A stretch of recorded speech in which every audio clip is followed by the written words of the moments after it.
mga ka-idol, may buntag sa tanan mga ka-idol. Naabot na jud ko sa ato ang palengke mga ka-idol niya. Medyo na butuhan kog mata na pod. Oro kanang tinapulan sa pagmata ba no? Nga kung saon man gud mga ka-idol nga kanang nakamata ko og mga alas 4 kadtaw niya. Dibati pa man ako ang katugno no sa maong panahon mga ka-idol. Nitulog ko balik ay nihigda ako balik. Sus pati na mga ka-idol nakatulog ng day ko ato ako kubantay nakatulog. Hindi mo kubantay kung makatulog na magagod.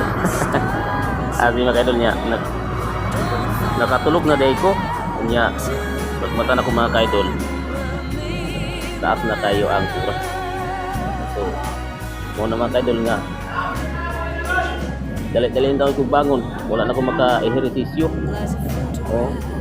Kaya kanang naanda naman ako mga ka-idol nga inigma sa mga ka-idol mag-exercise bisa mo ka nga position sa exercise mga ka-idol sa dili pa ako maligo mga ka-idol. Wala lagi ko ka exercise kanina ligo na ko dito nga dadali o gani sa atong palengke mga ka-idol.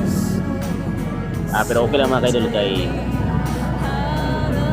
naanam ta karon sa ato ang palengke sa open market mga ka-idol aron nga pag sugod na usab no sa laing matang sa atong trabaho mga ka-idol aron nga naputay magamit no inig ka hapon o inig ulit na to sa balay no nagkaraya na tong pangyanglanon usay gamay tag income usay dako. Pero okay lang na mga ka-idol no at least na ay natay grasya